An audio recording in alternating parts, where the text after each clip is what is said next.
Hey guys, it is, what's the date? The 15th, sorry, of January, and I'm 13 weeks pregnant today. Finally, things are starting to look up for me, and I don't have a whole lot to update on for week 12, but I do have an exciting, sorry, there's cat hair floating around. I do have an exciting update about a doctor's appointment I have this morning.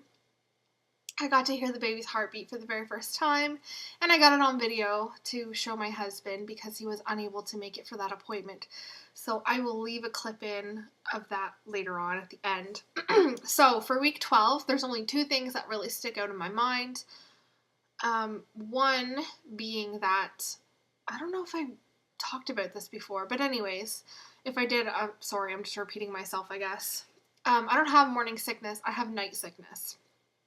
Now, thankfully, I've never been physically sick because of that. Well, actually only once. It happened in like 8 weeks or something like that. But I do get extremely nauseous, and I end up in bed by like 6:30 or 7:30 because I can't take it anymore. I have all kinds of food aversions. It seems like when 4 o'clock hits, everything starts going downhill. I can't stand the smell of anything, especially barbecue sauce. My husband puts barbecue sauce on everything. And normally, I don't have a problem with the smell of that, but oh lord, I can't stand the smell of anything anymore.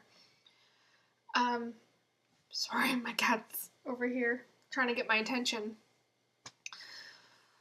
So I usually don't have like a regular supper. I end up eating fruit only at night because I just can't handle anything else. Last night for supper, I ended up having raspberries. So, I mean, I do have a lot of, like, I don't go to bed hungry and I'm not starving myself. I do have a lot of fruit to eat at night, so, and I told my doctor this, so he doesn't seem too concerned about that, and hopefully it'll go away. But, yeah, that's really one of the only major things that stuck out to me. The other thing is I'm not on 400 milligrams of progesterone anymore. I'm only on 200, and I take them at night.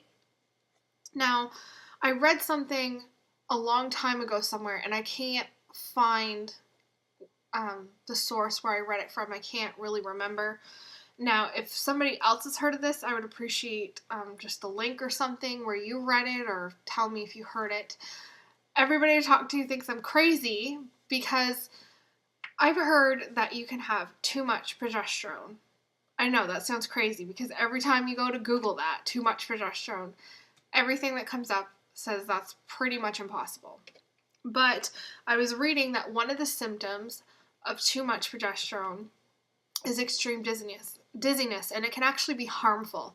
Now, I don't know how true this is, but it really freaked me out because I woke up one morning and I was so dizzy, like I was stumbling all over the place. And it wasn't like your typical dizzy spell of only lasting like 15 to 20 minutes or even a half hour. This was 3 hours. And it was becoming so bad that I was getting pressure in my head and I was starting to feel really sick to my stomach.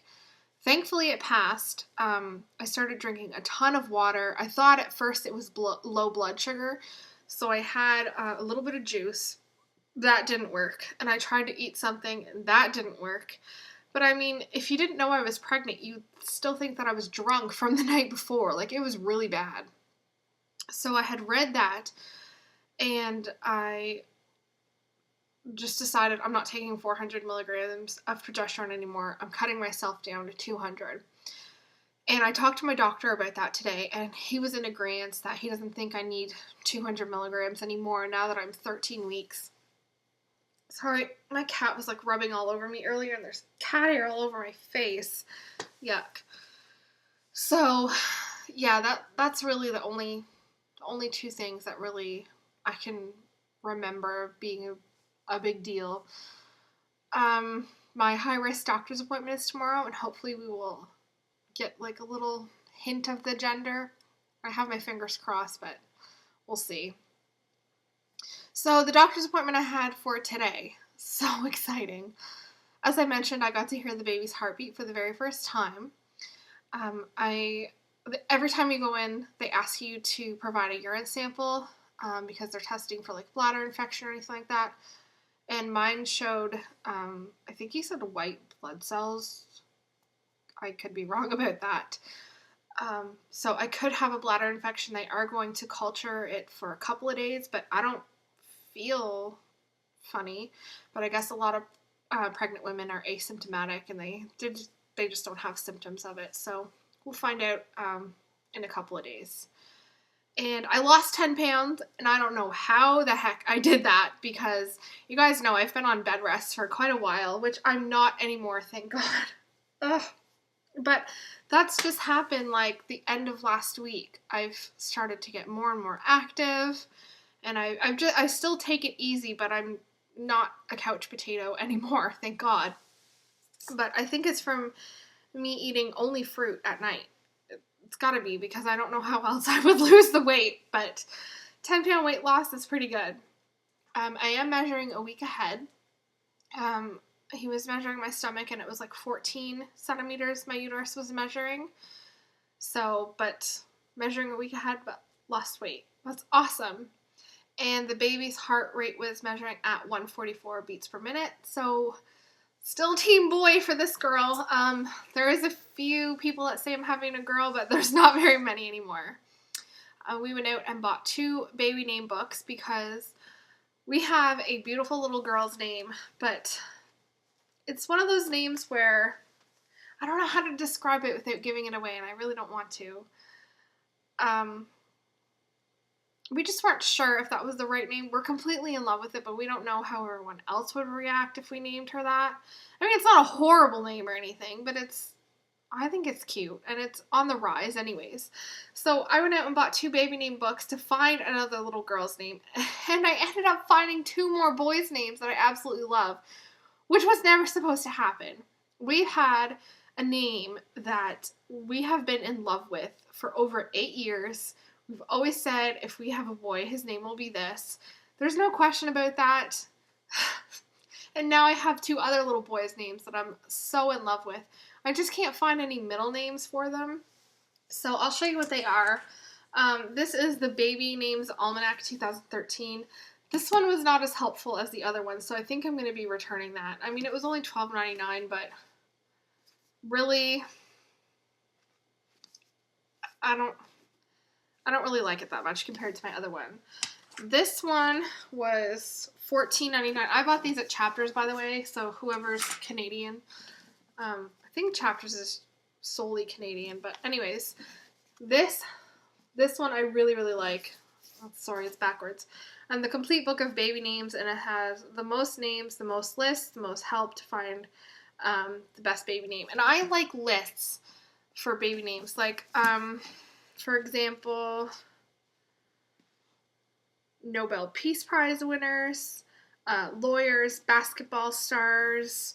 They just have like all kinds of lists to choose from. So like the most popular names in such and such a year, biblical names, royalty names, most popular in Arkansas. I'm just like pulling them out of my hat here.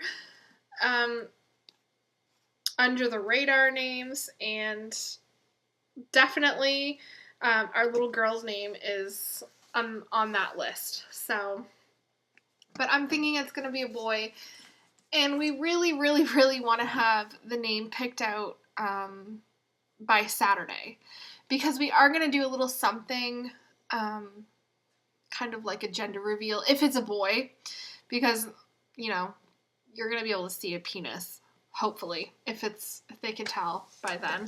I'd be a little wary if they told me it was a girl. But my dad's birthday is on the 17th, and mine is on the 27th, so my parents and I were thinking of just doing like a little get together and doing like kind of like a gender reveal thing. So we'll find out. I'm just really excited, and I'd like to reveal the name by then. So we're in a little bit of a time constraint. And I know I'm going to get questions like, why you don't have to push yourself. Sorry, there's sirens going off outside. It's distracting. I know people are like, you don't have to push yourself, but I really want to identify with the baby. I'm still having a bonding issue because of my anxiety levels. And I think that once we find out what the gender is, whether it be tomorrow or whether it be down the road. March 12th, by the way, is my anatomy scan. So whether it be tomorrow or down the road, I would just like to, I just want to bond with the baby the way I should. And I'm still having that issue, so I hope that doesn't make me like a bad person for having bonding issues. But anyways, I'm rambling and I'm really distracted because I'm hungry, so I'm just gonna go eat my raspberries and drink my water. But anyways, I will insert a clip at the end of this video, which will be the baby's heartbeat. You might have to turn it up quite a bit because he didn't have the volume turned up very loud on the Doppler thing. So anyways, we'll talk later. Bye.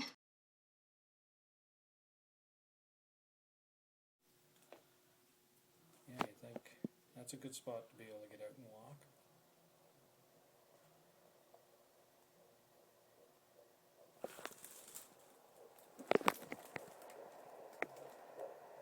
What's it beating at?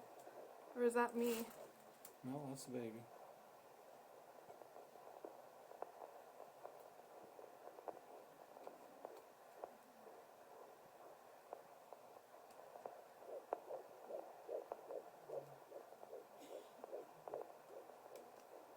Does it give you a measurement?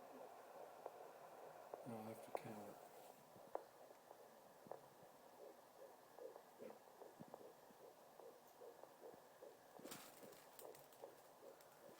Uh, 12, 144.